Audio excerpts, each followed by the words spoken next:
Hello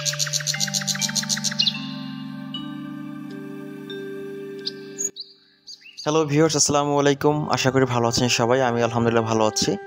আসলে অনেক দিন ভিডিও দেওয়া হয় না, একটু ব্যস্ততার কারণে। আপনার সাথে আসলাম।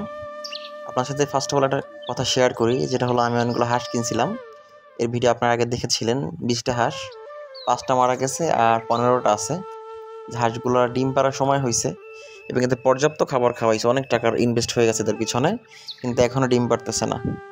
দেখি আজকে ডিম পারছে নাকি। ওই যে একটা দেখা যাচ্ছে খোপের মধ্যে। এরা আসলে এরকম 1টা 2টা এরকমই ডিম পারে, কিন্তু হাঁস আছে 15টা। এত খাবার খায় প্রতিদিন এরা, কিন্তু এদের প্রোডাকশন নাই।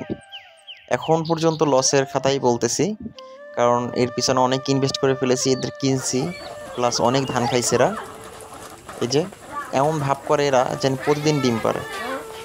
দেখে বোঝার উপায় নাই যে এরা ডিম পারে না, কিন্তু আসলে ডিম কোথায় পারে, পানিতে পারে নাকি পারে না সেটাই বলতে পারতেছি না। বর্তমান হলো ভাদ্র মাস শেষ। ভাদ্রের 15ই শীতের কাটা আসে, এটা আসলে মুরব্বীরা বলতো আগে। ভাদ্র মাস শেষ, তবুও শীতের আভাস নেই। তবে আজকের সকালটা একটু অন্যরকম লাগতেছে।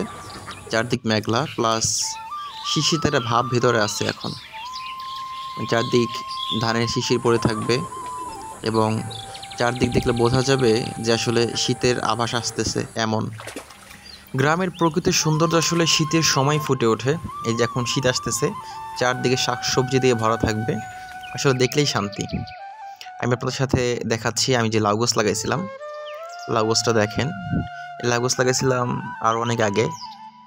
এখন শীত আসে নাই, তবে এর থেকে অনেক লাউ খাইছি এবং 3-4টা বিক্রিও করছি, কারণ অনেকের দিছি, দেওয়ার পরে আর কমতেছে না, অনেক লাউ হয়েছে জন্য। এই যে এখনও লাউ আছে এর নিচে মনে হচ্ছে। ওই যে 3টা লাউ আছে, 3টা লাউ কিন্তু একই লতায় হয়েছে এবং পাশাপাশি 3টা লাউ একই লতায়। আরও হবে, আরও করা বের হচ্ছে। পরে দুন্দুল গাছ আছে, দুন্দুলও লাগাইছিলাম।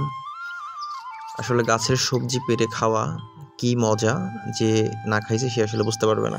আর একটা ব্যাপার আপনাদের সাথে শেয়ার করেছিলাম, যেটা হলো যে আমি বোতল ফুটা করে সেটার ভিতরে লাগাইছিলাম ধনিয়া পাতা। দেখেন কত সুন্দর হয়েছে ধনিয়া পাতাগুলো, অনেক বড় হয়ে গেছে। অনেকে বলছিল হবে না, দেখেন কত সুন্দর হয়েছে। চারদিকের আবহাওয়াটা একটু থমথমে, মনে হচ্ছে এখনই বৃষ্টি নেমে যাবে। এই চারদিক মেঘলা হয়ে আসছে, সকাল 10টা বাজে, তবে এখনও সূর্য ওঠেনি। মনে হচ্ছে এখনই বৃষ্টি হবে। মেঘলা আকাশ, আকাশে অনেক কালো মেঘ। অলরেডি বৃষ্টি নেমে গেছে, মোটামুটি বৃষ্টি হচ্ছে, তেমন না।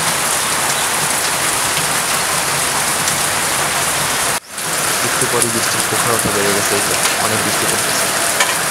আর 2 দিন যাবত এত গরম ছিল যে বৃষ্টিটা খুবই দরকার ছিল। এখন ভাই গরমে থাকা যাচ্ছিল না। আর দেশের যে অবস্থা, কারেন্ট থাকে না ঠিক মতো, গরমে আসলে নাজেহাল অবস্থা।